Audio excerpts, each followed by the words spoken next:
Pumped, Hawley? Big day on the course. I'm so ready to come home. It's a big day on the links. He's broken. 2 days ago, he was all ready to go. And now he's just a shell of a man. Why are you so tired? Oh, we've been playing a lot of golf. It's like 8 or 9 hours out in the sun every day. And we have had a couple of nights where we've had a few drinks. Yeah, there it is. How many rounds to go? Sorry? How many rounds left? No, that's it. We're done now. Driving back tomorrow. Oh, beautiful. All right. Oh, are you? I thought you were driving back Saturday. Just in time for sound check at the Suburban Brew on Sunday. Yeah, so did I, Dos. And when I got here, they're like, no, we're leaving Friday, not Saturday. I was like, oh, there you go. Good thing you didn't have flights booked. Yeah. Just lingering for another day. Needless money on accommodation. That would have been funny. Now, Dos, we haven't nailed the setup in the studio because the camera is right at our eye level, so I can't see you. I'm going to have to look at you through the screen. Yeah, I'm looking at you through the screen, so that's okay. So we've got Chris Hall on a monitor here, which I can see myself and Hawley. Up here, I've got a camera, which is the only way that I can see Dos despite him being right in front of me. This is like an inception loop of cameras, but we're getting there. I didn't realize that this was part of the podcast, what we're just talking about.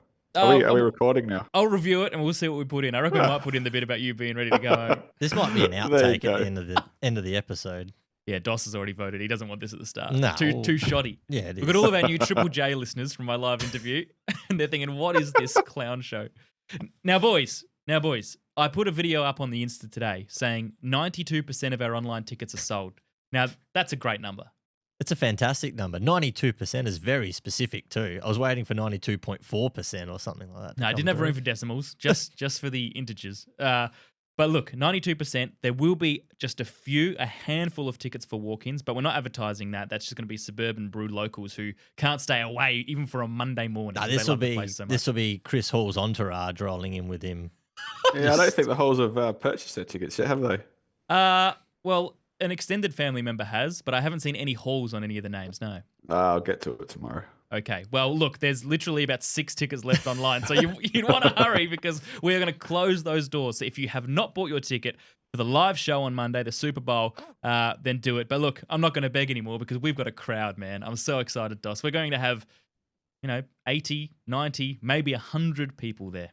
Oh, it's going to be great. Hawley, your nerves were just starting to be... You, on your drive back from Melbourne tomorrow, after your 5 days on the links there in Melbourne, just begin to think about the atmosphere that'll be around you Monday morning, 9 a.m. I have absolutely no nerves at all, Dossie.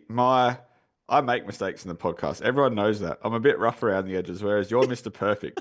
So you have to be perfect. And you're not going to have time now to do all this. You don't have computers in front of you. Or how are we set up? Because I was just thinking we're just sitting there and just got a mic and just talking. Yeah, pretty much. We're up on stage. Yeah. 3 chairs, so 3 mics, and 3 dudes.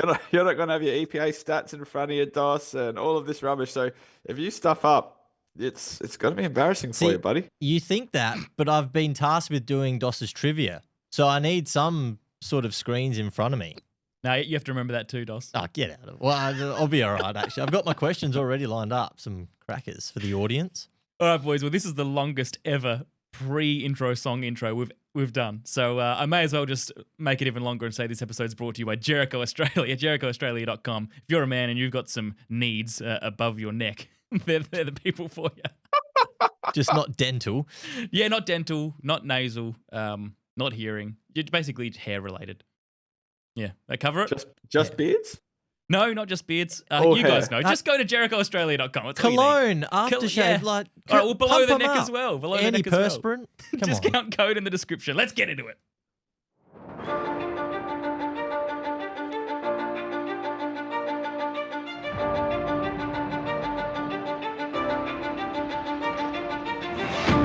The time has come. Super Bowl 59. It's Dos, it's Hawley, and it's Curt, live from Musclecat Studios.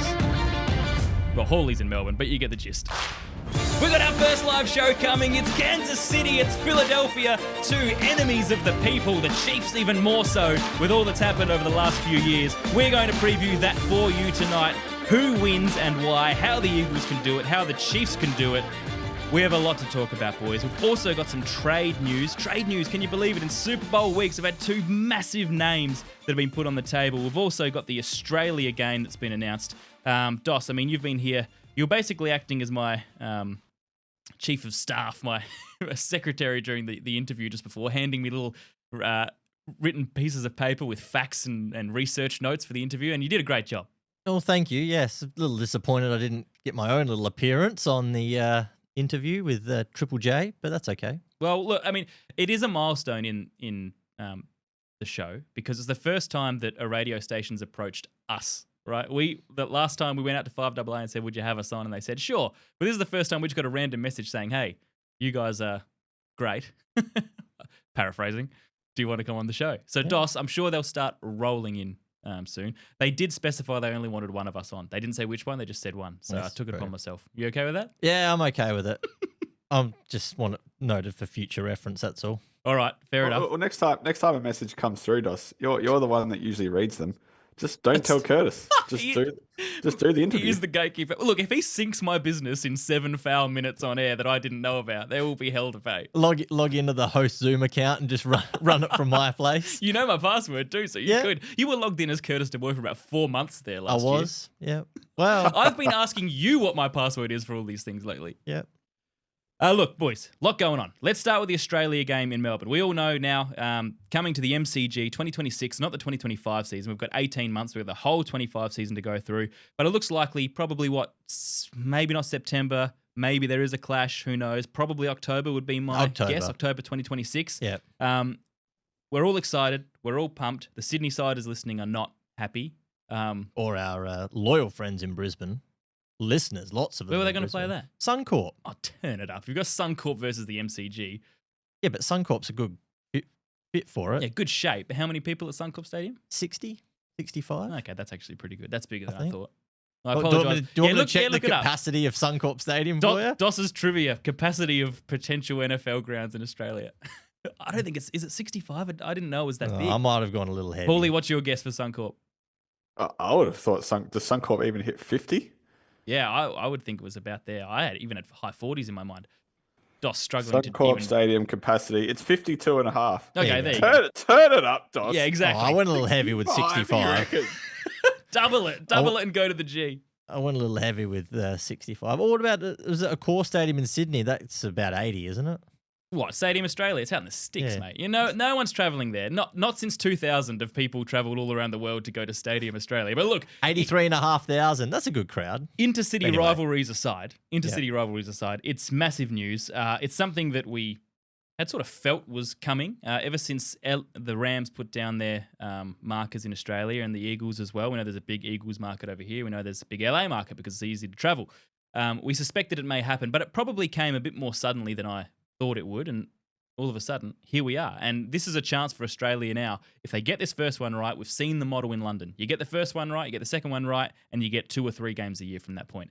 Obviously, more tricky logistically, DOS, with our time zones and those sorts of things. Strength of schedule throws it all out of whack for you, DOS. You'll be all over the shop. Rest days coming in, bye week. How's Warren Sharp going to factor that in? And Mike North, he's got an absolute nightmare of a fixture to figure out. Well, I'm going to touch base with Mike in about 6 weeks' time, because that's when we'll start to look at the 2025 schedule, and I'll just get some tips from him on what he's thinking about for the International Australia game in 2026.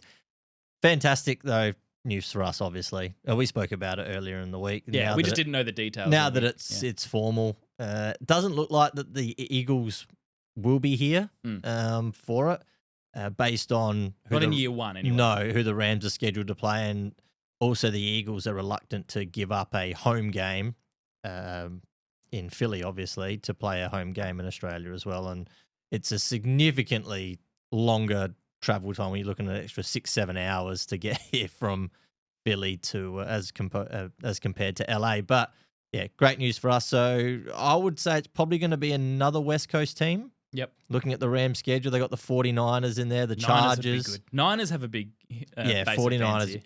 I mean, if it was the Chargers as well, that'd be. It's both LA teams. Probably wouldn't hit. We'd still fill it out, but yeah. It wouldn't be filled with Rams and Chargers fans. That would be my only thing. But 49ers would be huge. Broncos would be huge too. What do you reckon, Hawley? Should we get an illegal live show going outside the G? No permit. Just like every time we see a cop come, we just run to the next gate. Just keep it rolling. No, let's put an illegal live show inside the gates. We'll make From our our own media. seats. From our We'll make seats it in our own media box. the top of the Muscle Shane Cat Warne me- stand. Muscle Cat media box. No reception. We can't talk. The mics don't work. We're just shouting it into our iPhones Hawley will just go Insta Live. We'll just all go Instagram Live for on it. 4 hours. Yeah. I like Yeah, that. we'll go live. Let's go live. All right. We've got plenty of time to prep for it anyway. It's a work in progress. Let's get into the real stuff. I mean, not that that's not real stuff, but we've got some trades and Super Bowl to talk about.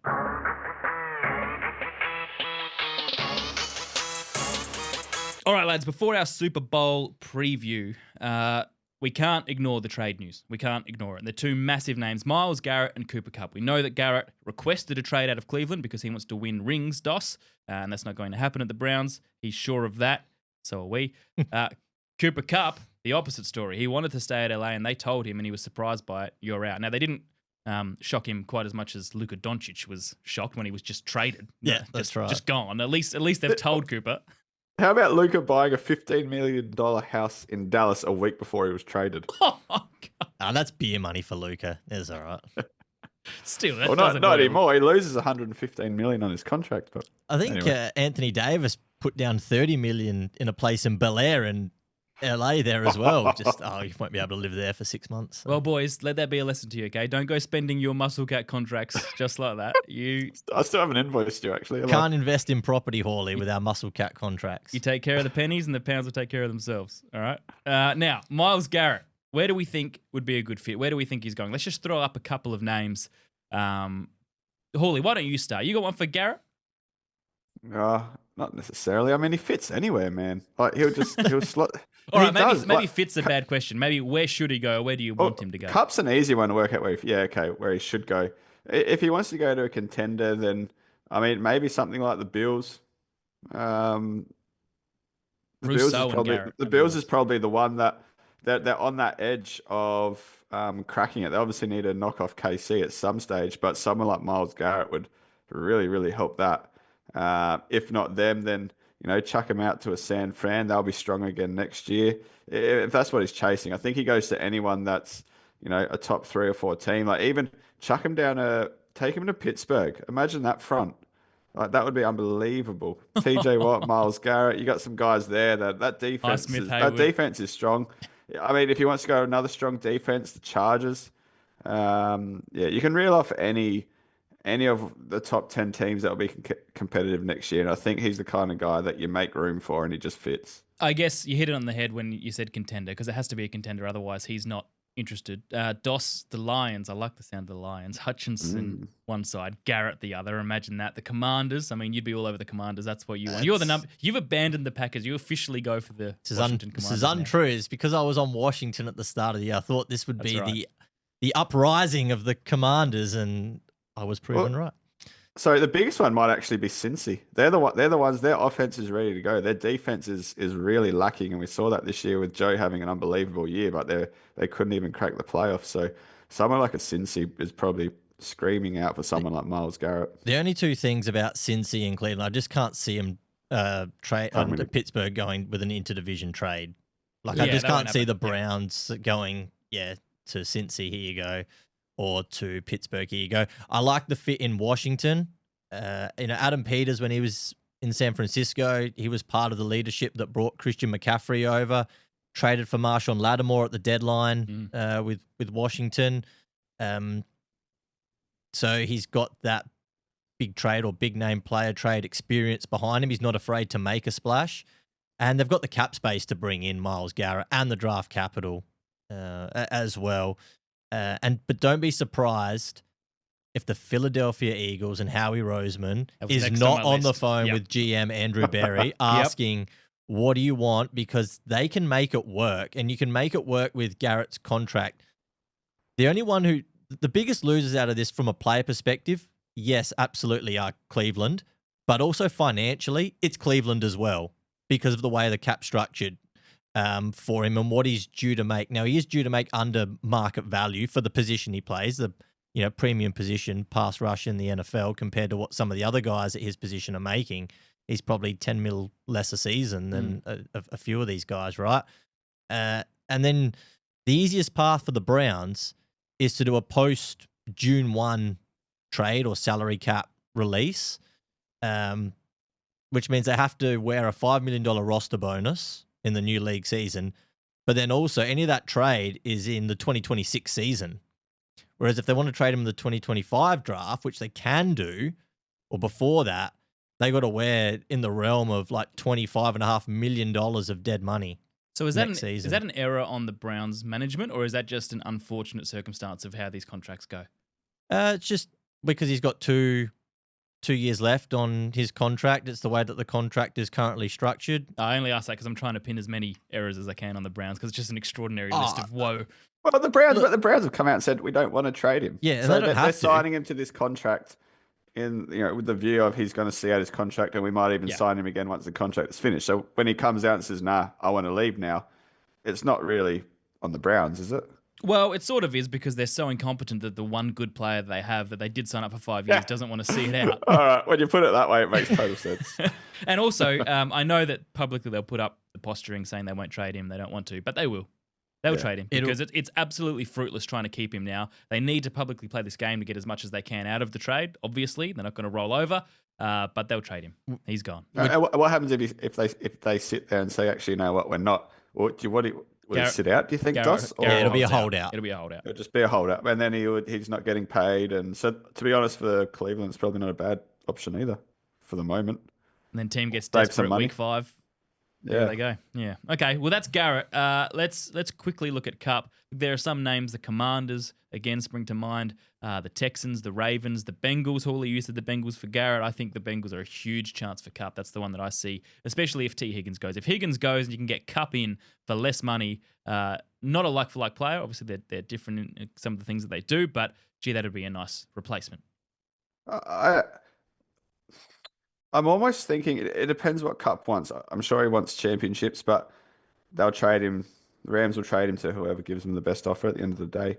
Does it make sense for a team looking at drafting Cam Ward or Sanders early in the draft to give them someone like Kupp for a year or two, their rookie year or their second year, to just give them that solid option at wide receiver? So, he's not going to be there for the next 10 years of them. Obviously, he's got a couple of years left in him. But give a rookie quarterback this, obviously, a very, very good wide receiver, a proven wide receiver. A lot of experience. The Adam Thielen model. The Adam Thielen model, exactly. But I think Kupp's a little above him. But bring someone like Kupp into an organization who's drafting a rookie quarterback and early. Honestly, I think that's the best possible way to go about it. And you're not. What's Kupp worth on the trade table? I don't think he can't be worth much at all. No. I think, Not even. I don't expect a hot market. I think it's probably a 4th round pick at best. Really? So Tennessee go in with a 4th and maybe a future 4th or 5th or something as well. Just something that's not really going to matter. Bring Kupp in, draft Cam Ward or someone like that, and then you've got this guy here. And it's not so much about winning games straight away. It's just you don't see a Bryce Young year 1, or you don't see Cam Ward completely bust straight off the bat and lose all his confidence. So he has a decent enough rookie year, and then you can build more around him. I don't mind it. It's not a bad strategy on paper, but then I always think now to the Bears example, we thought, they have a 3-headed monster. They got DJ Moore, Keenan Allen, now Roma Dunze, and it didn't seem to make that much difference. That said, if those guys weren't there, how bad could it have been for Caleb? We don't know. Doss, just chuck up one more team before we move on. Yeah, well, I thought the Chargers, and then I thought, well, they're both McConkey and Kupp both sort of play the slot. McConkey played 64% of his snaps there last year, but at this point in Kupp's career, he doesn't have to play every down either, so you've got that option. I actually like the Texans because they've got Stephon Diggs coming, 30 coming off an ACL, who's also a free agent.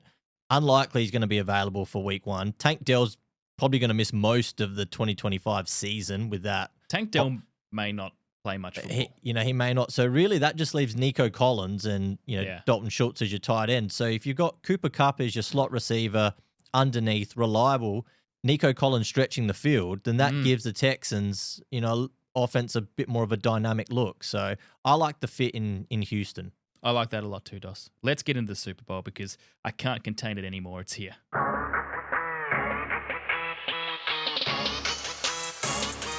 All right, lads, we know the story. Everybody listening knows the story. The Chiefs and the Eagles. The Chiefs are going for their 3rd Super Bowl in a row. Never been done. Never been 3 Super Bowl wins in a row. If they win it, It'll be 4 in 6 as well. We know the dynamic trio, the legends, Andy Reid, Patrick Mahomes, Travis Kelce, and then not to mention Chris Jones and co on the defense. And then we've got Philadelphia. They're not upstarts anymore. They've been there. They're a successful team. They won, well, it's almost a decade ago with the Philly special, but 2 years ago they were in the Super Bowl. They got beaten by the Chiefs. They're a successful team. They were pretty much universally hated outside of their own fans until this last couple of years, and now that's the Chiefs. So it's an interesting dynamic with two teams that are not particularly popular at the moment outside of their own fan bases. But boys, it sets up a lot of drama. We've got something weird and wonderful coming on Monday. We don't know what it is yet, but we know that whatever happens and whichever way it goes, we'll look back in history and think this was a special Super Bowl. I truly think that'll happen. So now we need to dive in and figure out who wins and how they win. Right? So Hawley, why don't we start with you and the Kansas City Chiefs? Now, I deliberately assigned you the Chiefs because your New Year's resolution, as we well know now, he's giving me the finger. Put that on the YouTube. That was the double barrel too. That was very aggressive. Your New Year's resolution was to try and appreciate the greatness of Mahomes and co. So what have you got? I mean, you've been saying all year they haven't scored over 30 points in a game. They did it in the championship game, so you can't use that argument anymore. Yeah, I did want to appreciate how well they've been playing in the dynasty that we're witnessing. But then Mahomes went and took that dive, and I'm completely off the Chiefs again. Really hung on to that, hasn't he? He's right off. Yeah, I will. Yeah. And I will never forget it. Kansas City. Anyway, you do hold a grudge. I've learnt that in our fantasy dealings before, Chris.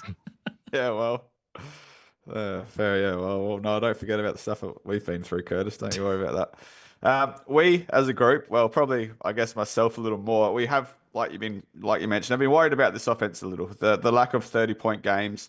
They're ranked 15th for points per game in the regular season, and now they're coming up against the second best defense in the league in terms of points per game. So it kind of begs the question: is this where it finally comes crashing down for the Chiefs? It's a negative way to start how the Chiefs win segment. Well, it's not really negative, because do you know what the Chiefs' offense was ranked last year, Curtis, in the regular season for points per game? Probably 20th. 15th. Okay. San Fran's defense was ranked 3rd. So we're seeing the exact same matchup in terms of offense and defense as we saw last year. Maybe the points were a tiny bit different, but the rankings were pretty similar. And that kind of that tells me that the Chiefs just need to be competitive. They were involved in 12 games this year that were decided by one score or less, and we all know how that went. They won every single one of them. Their last 2 Super Bowl wins have been an overtime win against San Fran last year, and then obviously Butker kicking a field goal with 8 seconds left the year before to beat Philly. So the two most recent Super Bowl wins are both by one score or less. Now they have the track record, and it's proven that they win the close ones. So if they can stay close, if they can be there in the final 10 minutes, if they have that last possession of the game, then Paddy makes it happen, because Paddy's clutch. And when we look at rankings, statistics, your EPAs, all this kind of stuff, I think when it comes to a Super Bowl, it doesn't really matter. We as I mentioned, you've got a 15th ranked offense against the 2nd or 3rd ranked defense. But when it comes down to the biggest games of the year, you've got these guys, they're up and about. Paddy knows how to win them. Travis Kelce's proven that he's such a good playoffs player. It's a different level of football. It's not the regular season anymore. So I think we can probably steer away from those kind of statistics a little bit for this Chiefs team, at least. Now, the question is, how do they stay close to Hurts in this offense? Because the offense is unbelievable. Like, you've got an amazing run game, you've got some really good wide receivers, you've got an exceptional quarterback, and the way I read it is they have to stop the run, and they need to stop the run attack from scoring, so they can get them inside the 20, but then they need to make Jalen Hurts throw the ball inside the 20, because he threw, I think it was about 61% completion wise this year inside the 20, which was ranked 12th in the league. And that's not subpar, but it's getting to that middle tier of quarterbacks. And so that's where sorry. Oh, no, you finish your thought. I'll just jump in once you're done. Sorry, I didn't mean to ruin your amazing flow.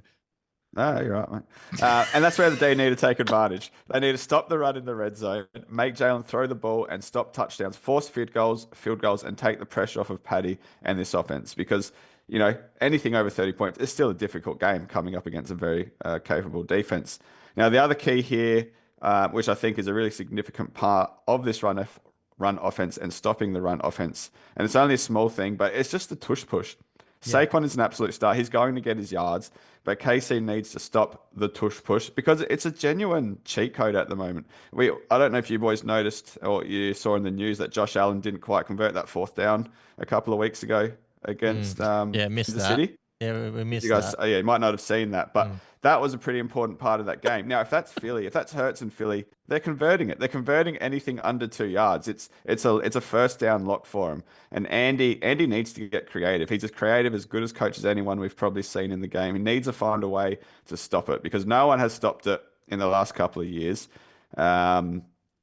The NFL are even trying to stop it, trying to change some rules here and there, but it hasn't worked yet. So if they can stop that in the Super Bowl, then I see a three-peat well and truly on its way. Hawley, a few things. Firstly, I love Golf Trip Hawley because that is one of the best 4-minute monologues you've ever given on this show. Well, you know what we didn't play this morning, so I had a couple of hours to actually Mate, prep. that was whereas incredible. usually I'm working or at footy trading. You might just steal the show on Monday. That was incredible. We've had also some listeners get in touch with me lately saying, gee, Hawley's made a couple of points lately that I couldn't believe it. Standing up and applauding, and you're doing well. That was perfect. I get a bit bored in the middle of the regular season.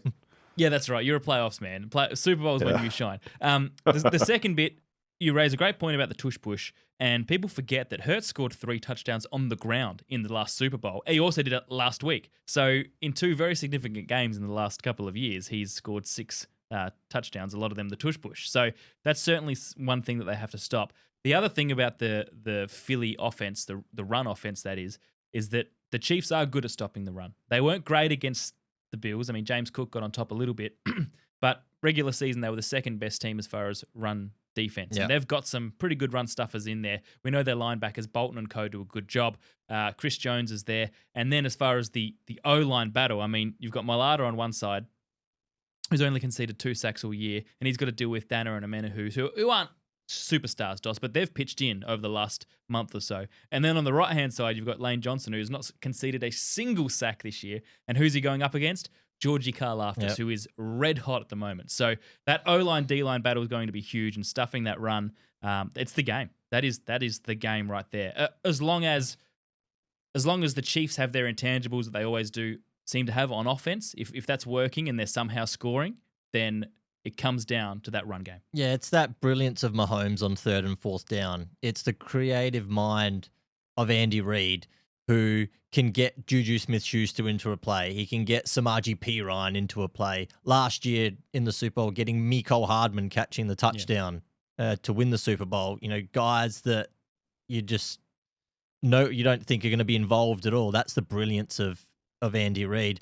And then the unpredictability of Steve Spagnuolo's defense, right? Knowing when to blitz, knowing when to set up blitz to draw a mistake from the quarterback, when to send Trent McDuffie from the corner on a blitz, George Karlaftis off the edge, Chamari Connor from safety coming up to make a play to get a tackle for loss. And Hawley mentioned the 12-0 this season in 1-score games, and it goes back even further to 17 consecutive 1-score games. That's incredible. That's championship DNA, and that's coaching. They're the intangible. That's the advantage that the Chiefs have over the Eagles, the coaching and the quarterback. Yep.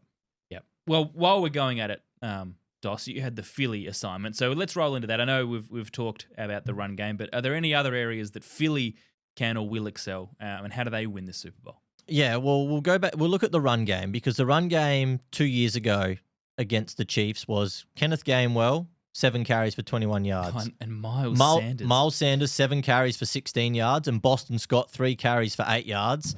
Now, if you've done your maths there, that's 17 carries for 45 yards. But that was bizarre, Dos, because it was Myles Sanders had a pretty good year that year, had, if I recall correctly. And it was all right, 1,000-yard rusher. Well, but he was decent. But they just seemed to opt against using him when it came to the Super Bowl. Now, while you're talking, I'll double check what they did with him in the championship game. But my recollection is that they had a running back who was serviceable and chose not to use him. Strangely, on the biggest day. No, and Jalen Hurts threw the ball a lot of times in that game by memory. If you want to look that up, I feel like it was about 40-odd times. And if you look at the Eagles as well as the 49ers last season, top to bottom, the 49ers had the better roster than the Chiefs last year. And to me, the Eagles have the better roster in terms of depth and talent and superstar talent on their roster as well.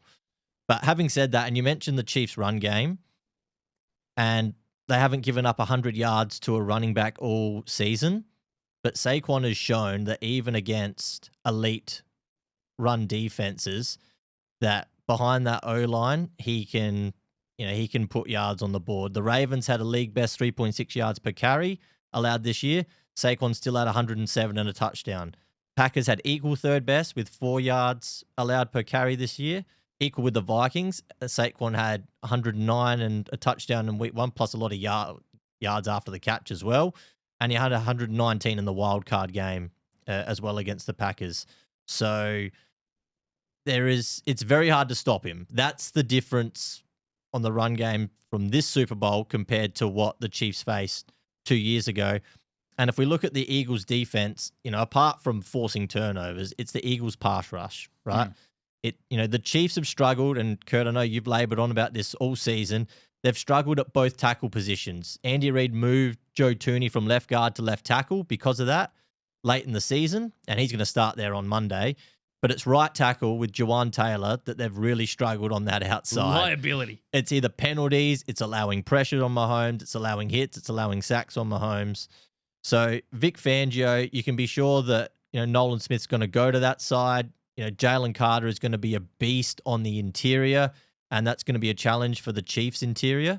And it does have to be on the edges, Dos, because that middle three, that combination of Humphrey and his two running mates on either side of him, they are impenetrable. Yeah, they are the best middle three in the league at the moment. So it'll be interesting to see if Vic Fangio decides to put Jalen Carter a bit more onto the right-hand side to get a bit more of a favourable matchup there. On the left-hand side, and force Mahomes to scramble a bit more to the right. We'll see if that plays out. And then the other key as well for the Eagles with this O-line is just protecting Jalen Hurts. He got sacked a lot against the Rams. And was it 6 sacks in that? 6 sacks in that game? You'd recall better than me, Dos. This is how your brain works. I think it was 6 sacks in that game. It was a lot because they had 9 the week before against the Vikings, didn't they, with Sam Darnold? Yeah, and then Hawley said if they have 9 sacks against the Eagles, they'll win. They got 6. But Jalen Hurts, when he's pressured this year, he's gone backwards compared to last year, where he ranked top 10 in virtually EPA success rate, sack rate, and yards per attempt. This year, he's right down bottom end with Caleb Williams, Deshaun Watson, and Jameis Winston. So if they can protect Jalen Hurts, this passing tack is the second best passing tack against man coverage, and they struggle against zone. And you can be sure that Steve Spagnuolo will go zone predominantly in this game, with a few cover zero blitzes, I think, Curt. And then we'll see some random aggression whenever Spags gets bored, and he'll spice things up. He'll send, that's right. He'll send McDuffie. He'll send Chamari Connor. Carl after someone will just come from the secondary, and it'll be bang. I know we're at the Suburban Brew. I'm not saying we're having drinking games. We're not endorsing that. But imagine if we had a drinking game. I mean, come on. Every time Spags blitzed, I mean, people would be on their ear by half time. It'd be extraordinary. Well, you'd be sober, then you'd be hammered. Because he just goes for one drive. Yeah. Oh, look, by the way, just closing the loop on that Myles Sanders drop-off. In the divisionals that year, he had 17 carries for 90 yards, 5.3 a carry, so good game. In the championship or the conference game, he had 42 yards and 11 carries, so 3.8, but he did score twice. He had 2 touchdowns on the ground. And then Super Bowl, they're just like, nah, not going to use you. Yeah. I mean, that went out with Barkley, but it's still weird. Saquon's played at a bit of a different level. Oh, I know. I'm not comparing Sanders and Saquon. It was just, I remember us all scratching our heads on the day. We were. Why is Myles Sanders not being used? Particularly when some of us had him in their gutsy calls, I think, on the day. Or they Perfect segue, Dos. If all is said and done on how KC and how Philly win it, then we're going to get into our Super Bowl gutsy calls.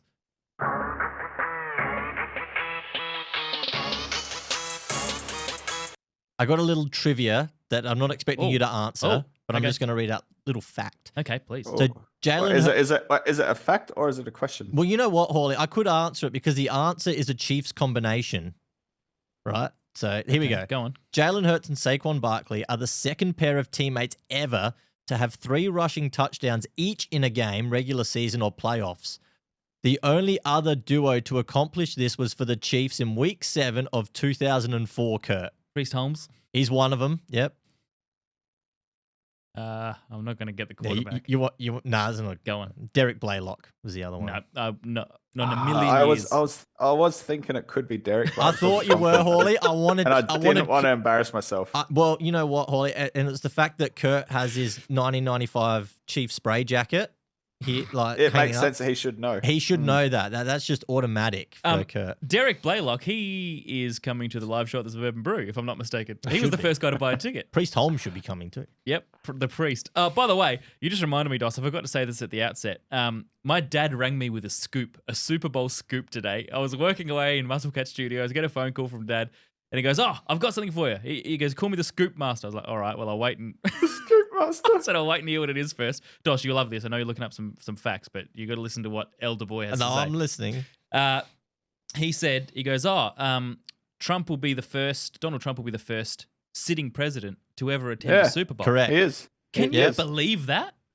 Are you telling me not one current president has ever gone to the biggest sporting event, possibly the biggest event in the whole of America?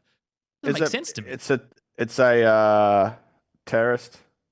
It's too big a venue for them to be at in terms of safety thing. Safety. Right. Yeah. Well, he also then, Hawley, tried to venture into your joke of the week. And bear in mind, this is when he hung up the phone and rung me back 30 seconds later to say, I just thought of this. He goes, he goes, yeah, sure. Trump's the first sitting president to ever go. Plenty of them being, it's just they were in standing room only, right? and he was so proud of himself for that joke. I said, I'll tell Hawley he can have a week off. What do you think, Chris? Yeah, mate, that's fine. Your dad, the Scoop Master, better than yours, has taken. Oh, come on now. Hawley's probably been prepping while he's been hitting 18 holes today of joke of the week all Doss, day. You can't see, but when I said joke of the week, a look of utter terror spread across his every face. week. He's no different. Yeah. Every week. It's never on the run sheet. I only prep what's on the run sheet. Mate, it is etched in stone. We've done it literally about 70 weeks in a row. We have. Also, Dad was trying to talk about the pop star that goes to the games now, and he goes, it's not Britney Spears, it's the other one. Britney. So I was like, yeah, Taylor Swift. He goes, oh yeah, that's the one. Anyway, let's get into gutsy calls because, look, it all comes down to this, boys. Gutsy calls mean a lot more at this time of the year. Pointy end of the season. 2 each. What have we got? Holy Super Bowl gutsy call. All right. I'm going to go KC run game have more yards per carry, more TDs than the Philly run game, but Kansas City lose and Philly win. Okay. So they stop the run and they beat the run, but they still lose. So KC, more yards in the rush, more yards per carry, more rushing touchdowns. Correct. But they lose. That's gutsy because that's very unlikely to be the combination in which it happens. Well, that's why it's gutsy. I'm not a big fan of doing gutsy calls for the Super Bowl. Why? Because I feel like, what's gutsy? Saquon over 200? It's not even gutsy. He just does that. Saquon over 300. Now that's gutsy. 300 total yards, scrimmage yards. I might take that actually. Well, look, mine was very similar. I said, was sort of the opposite actually, Hawley. For the second Super Bowl in a row, Jalen Hurts will score 3 rushing touchdowns, but the Eagles will lose. So it's sort of the inverse of what you've come up with there. So let's don't mind it. Let's keep both of those in. Doss? I'm gonna go a bob each way. My first one. I'm gonna go. There's a surprise, Hawley. Yeah. No, my first. Who would have thought? Captain Courage. Yeah. KC to win. It says gutsy calls. My other call is for Philly to win. Philly to cover the spread of 1.5. Here we go. No. Well, no, he's doubling the spread. Philly to cover 3 points. Yeah. My first gutsy call is the game will go to overtime. My second gutsy call is that it won't go to overtime. You peanuts. Can I do mine? Sorry, because we're doing 2 each, aren't we? Yeah, we are. Okay. And you've only done your first one. Correct. Yeah. All right. My first one, Trent McDuffie, MVP. Oh, I like that. That's gutsy. Cornerbacks don't win it very often. No, but they that will not happen. It just won't happen. Because if KC win, Paddy would just take it. But if McDuffie can have like 2 picks, Hawley, and like a sack and a tackle for loss and a pick 6 is one of them. I suppose it's gutsy. We've seen cornerbacks and linebackers have big games before. And hang on, Yeah, we've seen them up have there. big games, but have we seen them win it? I'm going back. A safety, Dexter Johnson won it for Tampa Bay Tampa. in 03. That's 22 years ago. Rich now. Gannon helped assist with that. RG. Who else? We've got a couple of linebackers in there, but the last defender to win it was Von Miller. Vonnie. Yeah. Malcolm Smith, that was 2014. That was Seattle, Malcolm Smith. I can't see a cornerback. Who was the? Did you mention this cornerback? You did. Yeah, my highlight the other day. 1996 Dallas Cowboys, Larry Brown. Oh, not Larry Brown. No? No, I didn't mention him. I didn't go back to 96 for that reason. Well, there you go. It's been almost 30 years. So that would be gutsy. That's actually, I take back all my insults. Yeah, to that's before. right. You are Captain Courage. Yeah. That was good. Whilst you're on a roll, do your second one. Jalen Carter, most sacks in the game. He's going to have 3, which will tie the record for most sacks in a Is that Super the record? Bowl. Yeah, 3. That seems low. There's a few players. There's about 4 or 5 players that have had 3. Oh, okay. Is that gutsy? You happy with that, Hawley? Oh, come on. It's only been done 4 or 5 times in 60 years. What?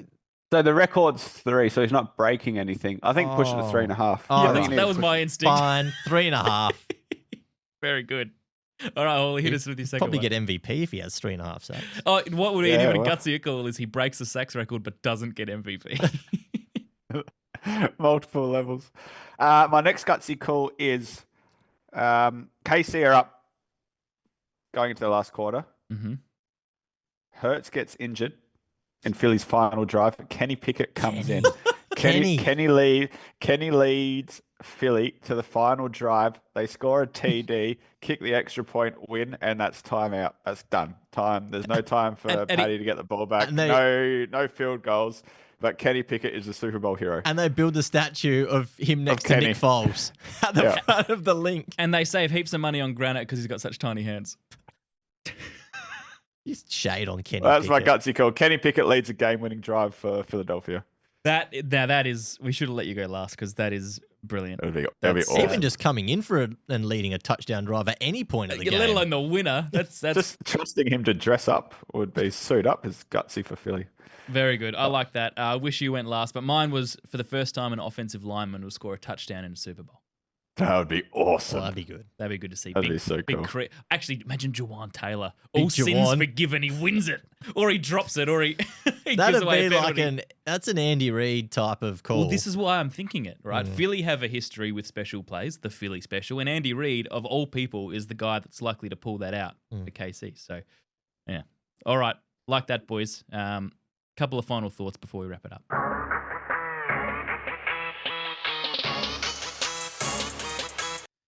All right. We know our live show's coming. We talked about it a little bit at the top, so we're not going to labour it. But we just want to say thank you very much to everybody who is coming along. Thank you to the many people, Dos, who have written to us and said, we wish we could be there, but we can't. Yeah. Obviously, we're restricted by location. That's a cop out. If they wanted to be there bad enough, they would have come. Lots of people have work, obviously. Being a work day, can't always get out of work. Yeah, I suppose there wasn't much notice, only a year. Knowing the Super Bowl we was were on. actually talking about it about 2 years ago, and then it fell through. Remember with the boat builder's yard? We were going to That's go to right, Melbourne. But here we are, Suburban Brew. We can't wait. So just very, very quickly, boys, one thing that you're going to bring, whether it's energy or whatever, to the show to make it a special day. Dos? My utmost genuine personality. So you're not bringing the striptease. Come on, man. That was set up for you to say the striptease. Why on earth would I do a striptease? The only reason this segment was was that you could, close the loop Well, on that joke that's been going for 12 months. I did say if we hit 4,000 Instagram followers, I will do a shirtless gritty. It'll drop straight back down to At 3. the Super Bowl. I might quickly buy some followers just before Monday. Yeah, make sure it's your credit card linked to it this time, mate. All right? Yeah, that's fine. That's fine. Hawley, I'm bringing the technical equipment, so that's all on Oh, me. hold on. You put a You note said in there not saying physical. you can't bring physical stuff. No. That's my first sub point, but I'm going into my actual point, right? Oh, okay. I'm saying, that's a Yeah, given, yeah. right? I'm bringing my technical Oh, stuff. Well, we're okay. going to bring in our, technical expertise as well. Well, I'm just pointing it out because it's a lot of pressure, right? We could do as many sound checks as we want. As soon as you hit go and there's actual people there, I'm will be bringing a the gremlin. prizes along. You're bringing the prizes. Yes, no, that's good. But what I was going to say is I'm also bringing years, boys, of public speaking experience.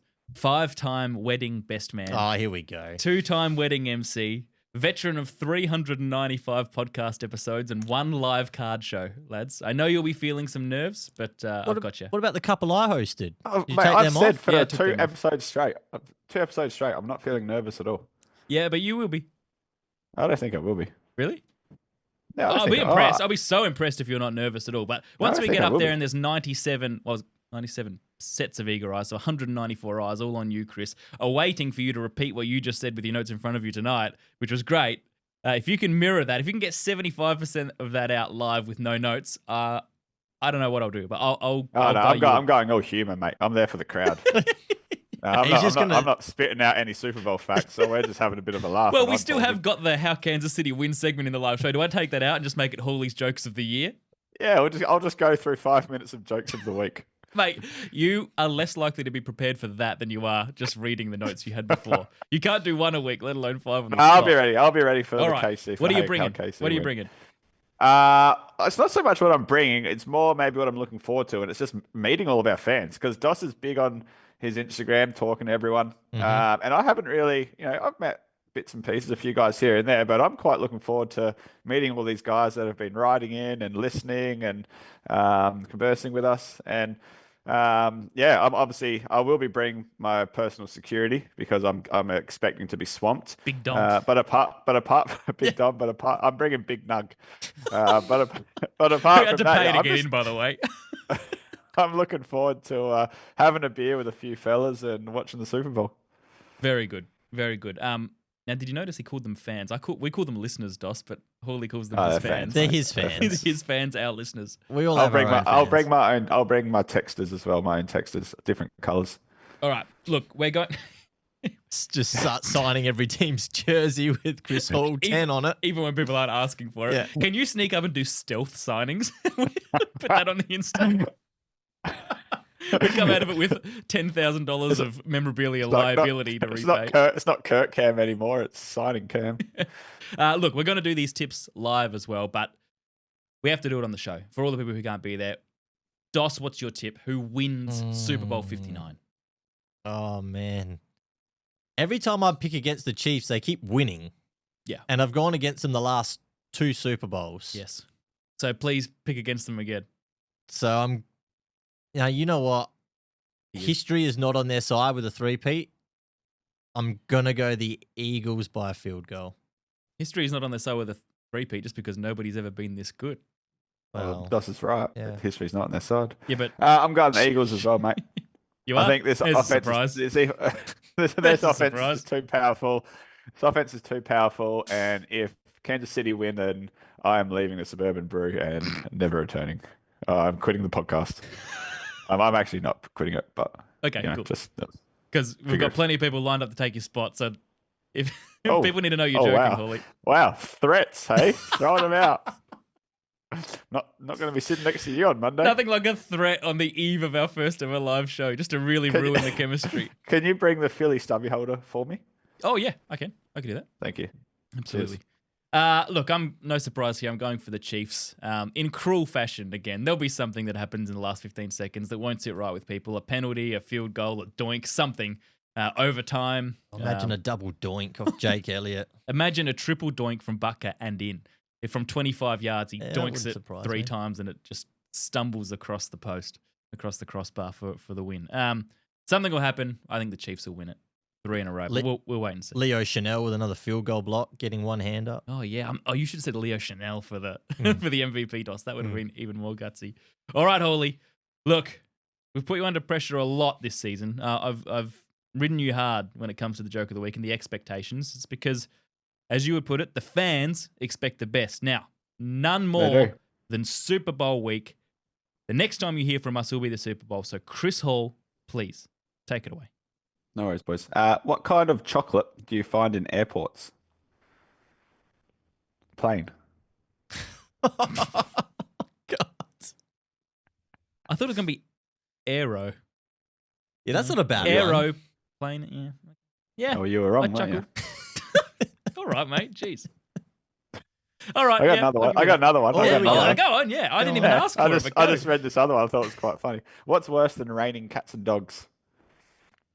Hailing taxis. Yeah. You've used that before. Yeah. I thought I might have. have. That's the first double. I thought it was really... Yeah, I thought it was funny again. All right. Well, let's cut that bit out because otherwise this episode was perfect. No chance. All right, look, like I said, the next time you hear from us will be the Super Bowl. For all of the people going, we will see you there. We can't wait. For those who can't make it, we'll be recording it. All right, so we will have the live show preview, which, it'll probably be a similar format to previous years where we have recorded it at various spots during the day. We have our live show, we hit stop, we then record our thoughts at halftime. We may or may not do that, but we'll also have a little wrap at the end of the day. So you can hear how we thought the day would play out, and then you'll hear how the day did play out. So at least you have something. We'll get a couple of people up as well, at the very least for Doss's Trivia. So you'll hear from a couple of listeners from the show live on stage. We can't wait. Enjoy the Super Bowl wherever you watch it. We'll see you at the Suburban Brew at Glynde for everyone who's attending. Thank you for your support again this year, but gee, it's only just heating up. Super Bowl, and then it's free agency and trades and draft. We're going nowhere. We can't wait to ride through it all with you guys. Good luck if you're an Eagles fan. Even better luck if you're a Chiefs fan. I'll listen to him. And we will see you on the other side. Let's do it, boys. The 87 pom-poms out, Kurt. Oh, mate, I'm embracing it. I don't care. You can call me a Swiftie for a day. You gonna wear your jersey? Hey? You gonna wear your jersey? Don't have one, Doss. We'll see you next week. Bye, guys.